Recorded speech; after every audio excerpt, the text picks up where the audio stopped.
Hi, it's Mrs. Brown here, and I'm going to be reading the article for Wednesday, week 4.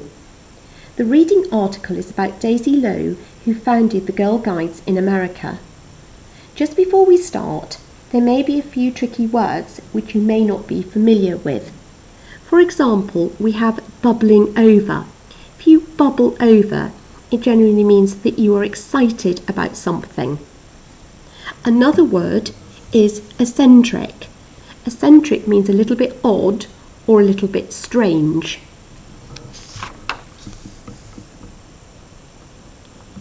It also says Daisy gushed.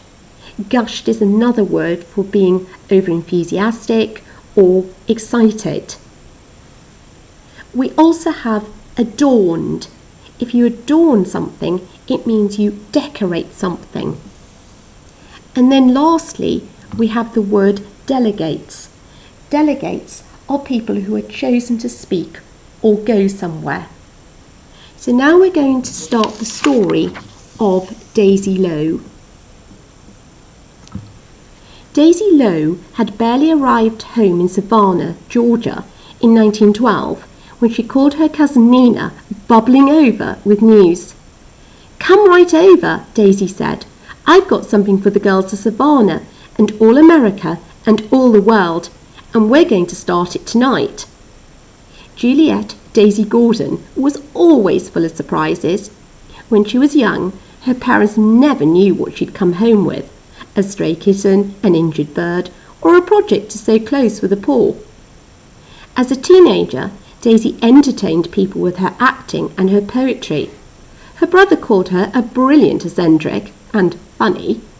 Her older sister just called her Crazy Daisy, but everyone loved Daisy and thought her charming. Always full of energy, Daisy had been searching for years to find a purpose in life. Now at 51, she was ready to make her mark in the world. She had no children and was widowed. She was deaf, but she never let that slow her down. She travelled and studied art, but still felt unsatisfied. Then one day, she met General Robert Baden-Powell in London. He told her about a programme he had formed for boys that taught scouting skills, how to survive in the wilderness. Thousands of girls had signed up, so his sister Agnes started the Girl Guides in Great Britain. As a young girl, Daisy loved being outdoors with her family. She wrote to her father about the Girl Guides. "I like girls and I like the organisation and the rules and pastimes. So if you find that I get very deeply interested, you must not be surprised."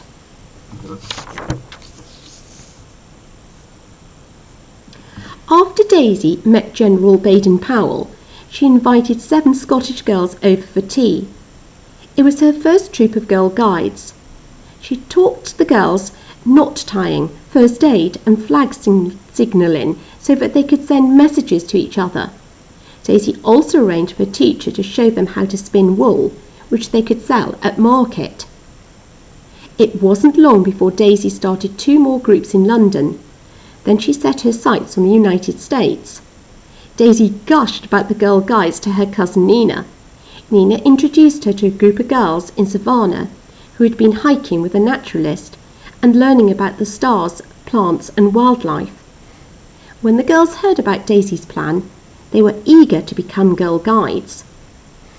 Daisy swore in the first 2 American patrols of Girl Guides on March the 12th, 1912.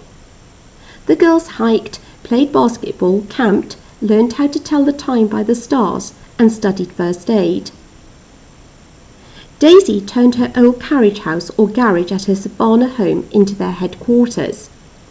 Copying the Girl Guides uniform from England, the girls made their own blue middies, sailor tops and skirts from duck cloth. They added light blue sateen ties, black stockings and giant hair bows. The uniforms were a hit. Soon all the girls' friends wanted to be Girl Guides. Daisy travelled the United States tirelessly, talking up the Girl Guides to anybody who'd listen. She wrote to her sister Mabel, "I am too keen about the movement to leave here until it is firmly established. You mustn't be bored with Girl Guides, as I can't think of anything else."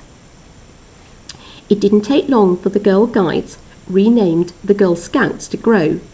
Daisy funded the Girl Scouts with her own money. She paid for travel, salaries, and national headquarters, the handbook and uniforms. When she ran low on money, she sold her pearl necklace. She even adorned her fancy hats with parsley and carrots from her kitchen. When people looked at her vegetables, she'd say, "I can't afford to have this hat done over. I have to save all my money for my Girl Scouts." The Girl Scout movement caught on because it was what the girls wanted, Daisy would say. The girls will decide whether the plan is good or bad, and reject it if it isn't. You can trust them to know. Once the Girl Scouts were successful in the United States, Daisy turned her attention to Girl Scouting organisation in other countries. Soon more troops were formed and united under the International Council of Girl Guides and Girl Scouts. The council held world encampments where delegates would share ideas, and women and girls from everywhere met and bonded like sisters. Today, the Girl Scouts is the largest leadership organisation for girls in the world, thanks to the spirit and energy of Daisy Gordon Low. So what I would like you to do now is to pause this video, start it again, and undertake choral reading with me.